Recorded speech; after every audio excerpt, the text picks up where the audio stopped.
We'd like to welcome our investigative producer, Lorraine, who works with David Goldstein. You have a son who's a student at nearby Hart High School. How are you doing right now, Lorraine? You know, I'm not doing very well. I've been in news my whole life, and I just can't stop crying. Yeah. So he's on lockdown. I texted him right away, and I haven't heard anything back. And I just think it's really hard for the parents because the person's still large. Yeah. And this is your worst nightmare when you're a parent.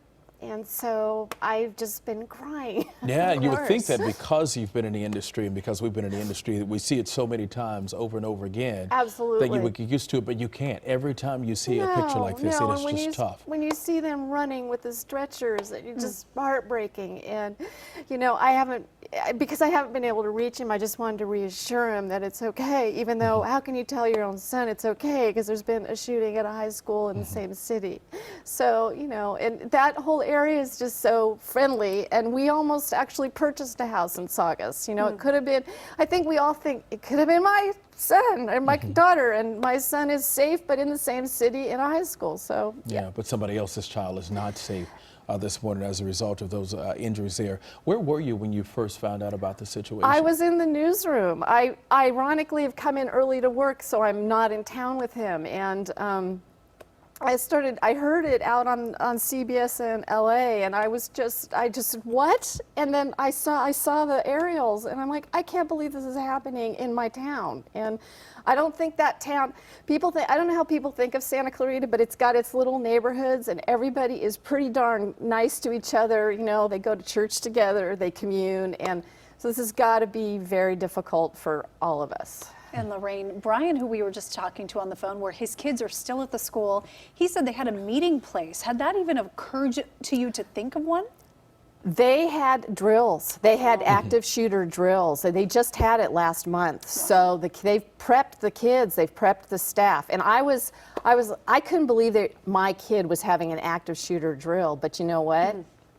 And that's what one of the authorities was telling us about, how the kids have been very calm and their response. But you think about us, and when we were in school, we didn't have to deal with active shooter training drills. It was just a tornado drill or an earthquake drill or you name it. When you see this situation and you know that your child is okay, the chances of you knowing someone that may be involved in this situation are very, very great. Right, that's right, that's right. And I don't know, right now, I do know some parents at Saugus, but I haven't bothered them because something's going on there. But I feel like this is going to affect several people that I know personally, because I know some parents in Saugus. So I'm hopeful that everyone's okay, but I feel like from reports that maybe not everyone is okay, because we just heard 2 critical. So. Yeah. 2 critical and that have been taken to the hospital. I want you to stay with us for just a moment, but we want to remind our viewers here on CBS2 and also on KCAL 9, our sister station, that we are in continuing coverage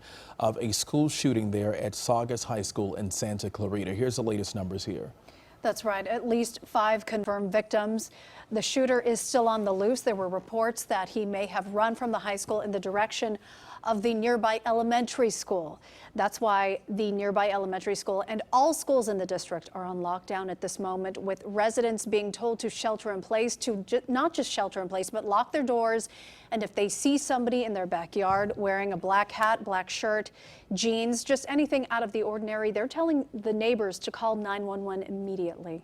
Can you sort of take us to this area if you can? We know Saugus High School and the Central Park is about a mile away, but there's also this area that they have been focusing on, Sycamore Creek Drive. Is this about a mile or 2? Yeah, and it's just residential and it's lovely. I mean, that's not where I'm from. I'm from more the southern part, but the upper part, that's more the northern part of Santa Clarita area, and it's where lots of residential streets you can see on air. It's also where they have summer camps, and they have up in the park up there, they have summer camps. And it's pretty, the houses aren't super tight together. It's spread out. There's trees and lawns, and it's kind of bucolic up there.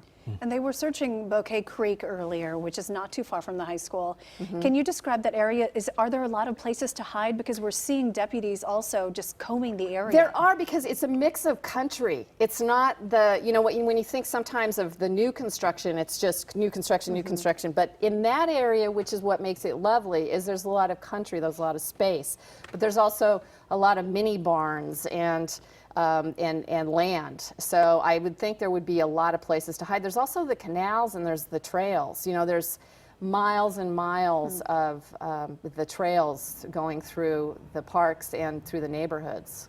There's actually probably a lot of places to hide.